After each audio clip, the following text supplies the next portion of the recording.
custo de vida, emprego e desemprego, cesta básica, tarifas públicas, salário mínimo. Agora, na Brasil Atual, a análise do DIEESE. E nós vamos fazer contato agora com o diretor técnico do DIEESE, Fausto Augusto Júnior. Bom dia, Fausto. Bom dia, Glauco. Bom dia a todos. Fausto, ontem o presidente Jair Bolsonaro anunciou a desistência da criação do Renda Brasil, programa que substituiria o Bolsa Família, mas que na prática implicaria aí no fim de diversos outros mecanismos, como o Salário Família, a Farmácia Popular, também o Seguro-Defeso dos Pescadores, abono salarial, implicando até mesmo em um possível congelamento de benefícios de aposentados e pensionistas do INSS. Como é que você viu a suspensão desse programa, Fausto? Bem, Glauco, na verdade o governo Bolsonaro nunca teve uma proposta de fato para os mais pobres e também não teve de fato uma proposta muito clara com relação à área social. O governo Bolsonaro de alguma forma buscava pegar carona na discussão do abono emergencial, que foi criado e conquistado ali pelos movimentos sindicais e movimentos sociais no meio da pandemia junto ao Congresso Nacional.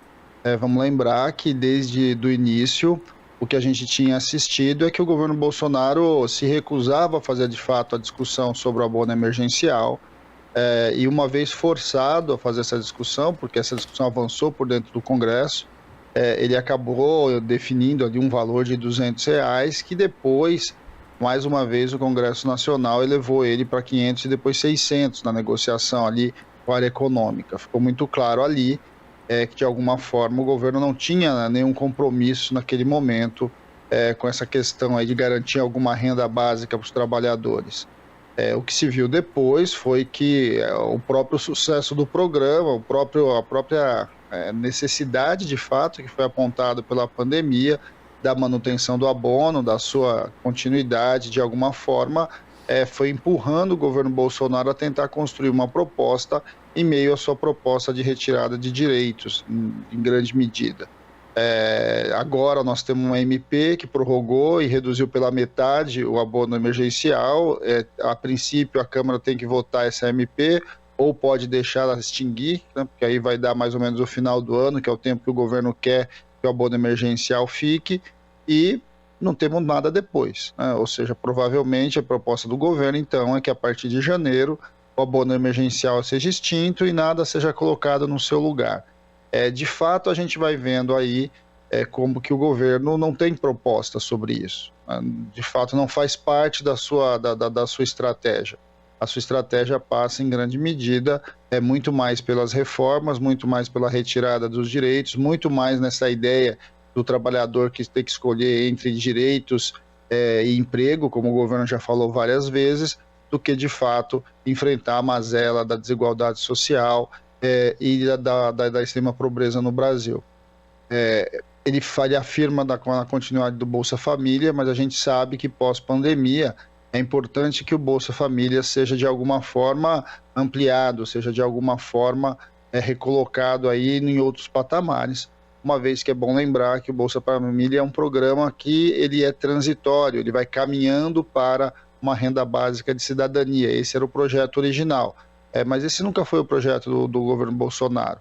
A gente sabe, então, de alguma forma, que mais uma vez é fácil você colocar recursos para os mais ricos, mas é sempre muito mais difícil quando você precisa colocar recursos para os mais pobres. A discussão do Renda Brasil escancarou um pouco isso. O atual governo tem várias propostas para colocar recurso para os mais ricos. A gente vai ver muito provavelmente o debate da desoneração voltar agora muito forte, e de outro lado, a gente vê que esse governo tem muita dificuldade de colocar de alguma forma recursos para os mais pobres. Agora, além justamente dessa falta de planejamento em na verdade, elaborar medidas para minimizar os impactos da pandemia entre os mais pobres, né? A gente sabe que mesmo antes da pandemia, eu sempre costumo lembrar que nos dois discursos que Bolsonaro fez no dia da posse dele, a palavra desigualdade não foi mencionada em momento nenhum, ou seja, nunca foi prioridade do governo mesmo. Mas na tentativa de criação do Renda Brasil, Fausto, também se mostrou bastante evidente evidente os limites que a lei do teto acabam impondo. Lei do teto que é defendida, inclusive, por Bolsonaro e por Paulo Guedes. Mais uma vez, a gente vê aí que a lei do teto é uma incoerência ainda mais dentro desse cenário de pandemia, Fausto. Bem, é muito claro que você congelar os gastos sociais pelos próximos 20 anos, em especial numa economia que se deteriorou muito rápido com a pandemia, não faz o menor sentido. É de novo uma visão fiscalista, essa visão fiscalista está pautada de alguma forma em que o governo não pode ali efetivar. A proposta que eles colocaram em relação à reforma administrativa, colocando o Estado como subsidiário do mercado, de certo modo, explicita claramente o que é a proposta desse governo, e uma proposta que aposta que a desigualdade é natural. Vamos lembrar que uma das falas recentes tenha sido, enquanto a gente discutia lá atrás que tínhamos que garantir 3 refeições por dia, o que a gente tem ouvido agora do atual governo é quem não trabalha não come. É como se a escolha do trabalho fosse uma escolha simplesmente do sujeito individualmente, né? Ou seja, a gente não trabalha com a hipótese, então esse governo não trabalha com a hipótese, e as pessoas não trabalham porque não têm emprego. Eu acho que esse é um debate que a gente precisa levar enquanto sociedade para além de um governo. O debate do renda básica de cidadania está na Câmara dos Deputados, está no Congresso Nacional. Isso não é uma definição de um governo federal, isso é uma definição do Congresso Nacional, porque, de certo modo, a escolha da sociedade é enfrentar ou não enfrentar a desigualdade e uma dívida histórica que esse país tem com os mais pobres. Nós vamos ter que enfrentar a questão do teto, não há a menor dúvida, mas não tem dúvida também, Glauco, que seria possível encontrar recursos para você implementar e ampliar o Bolsa Família, por exemplo. O que a gente viu até então, né, vamos lembrar um pouquinho antes do abono emergencial, o que a gente tinha era, na verdade, um processo de comprimento, de redução do Bolsa Família, de retirada de famílias do Bolsa Família, de dificuldades de acesso ao programa, de desconstrução de programas já como farmácia popular, ou seja, se falava na extinção do farmácia popular, mas na prática ele já vem sendo reduzido, o que é, de alguma forma, a proposta desse governo. Ele vai reduzindo a implementação dos programas já existentes, ele apostava, ou pelo menos dizia que apostava na criação de um programa próprio, que seria um programa com a marca desse governo, mas ficou muito claro que, de fato, o que a gente vai assistir vai ser a retirada de recursos dos mais pobres e colocar o recurso na mão dos mais ricos. Essa faz parte da estratégia, do Paulo Guedes, e eu insisto, a gente vai assistir muito provavelmente o retorno da discussão da desoneração e de outro, a discussão aí de novo de retirar dinheiro dos mais pobres por meio da CPMF. Essa é a pauta Paulo Guedes, de alguma forma, a pauta das reformas, a pauta que implementa mais impostos para os mais pobres e retira, de certo modo, desonera os mais ricos. É o que está colocado como proposta social. Agora, é bom lembrar que tivemos eleições, a população, de certo modo, escolheu esse programa, e agora nós vamos ter que enfrentá-lo. Eu espero que com muita tranquilidade a população faça uma boa avaliação de como, de certo modo, é a pauta social desse governo. E de fato, né, Fausto, a lembrança é importante porque dentro das limitações aí impostas, mesmo dentro dessas limitações impostas pelo teto de gastos, sempre que houve qualquer possibilidade ali aventada de remanejamento de recursos dentro do orçamento para a criação desse Renda Brasil, era sempre retirada de recursos que seriam destinados aos mais pobres, nunca dos mais ricos. Quer dizer, o plano é bastante evidente, né, Fausto? Sim, a gente também tem uma reforma tributária na Câmara, você poderia imaginar novos mecanismos ali de construção de outros tipos de impostos, de alguma forma financiassem um programa.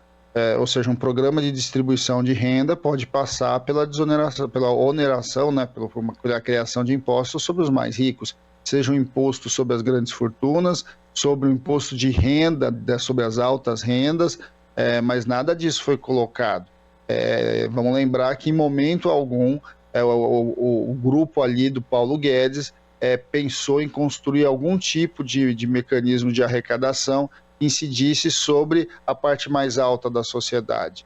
É muito claro que alguém vai ter que pagar a conta da pandemia. A pandemia tem um problema grave do ponto de vista estrutural econômico. ela de certo modo, derrubou a economia em mais de 10 pontos. Isso inevitavelmente vai mexer na arrecadação de estados, municípios e da própria União ao longo de 2021. É razoável que a gente comece um debate de como é que nós vamos financiar o Estado na sua totalidade, tanto no seu programa social, quanto no seu investimento, quanto no seu custeio. Agora, a pergunta que precisa se fazer aqui nesse país é quem que vai, de certo modo, fazer esse financiamento. É inevitável que a gente abra esse debate. Nós, novamente, vamos retirar recursos dos mais pobres para colocar para os mais ricos, em nome de dizer que nós estamos financiando o desenvolvimento, que nós estamos colocando dinheiro para as empresas, ou nós vamos, de fato, encarar a desigualdade e, de alguma forma, tributar os mais ricos. Não precisa nem ser os mais ricos, viu, Glauco? Pode tributar os super ricos. Se a gente já tributasse os super ricos, provavelmente a gente encontraria recursos para financiar um Renda Brasil nos moldes do que o governo afirmava, ou na continuidade do abono emergencial. Mas está muito claro que essa não é a prioridade deste governo. O máximo que esse governo consegue conceber é retirar recursos dos mais pobres para outros pobres, né? De alguma forma, sair do nada para lugar nenhum, ou seja, você trocando ali os 6 por meia dúzia. Essa sempre foi a proposta do Paulo Guedes até esse momento, e de fato não há um processo muito claro, não há uma vontade política de enfrentar o que precisa ser enfrentado, que é tributar os mais ricos e distribuir renda para os mais pobres. Fausto, muito obrigado pela sua participação aqui no Jornal Brasil Atual e até a próxima. Até a próxima, Glauco. Bom dia a todos novamente. Bom dia. Conversamos aqui com o diretor técnico do Diese, Fausto Augusto Júnior.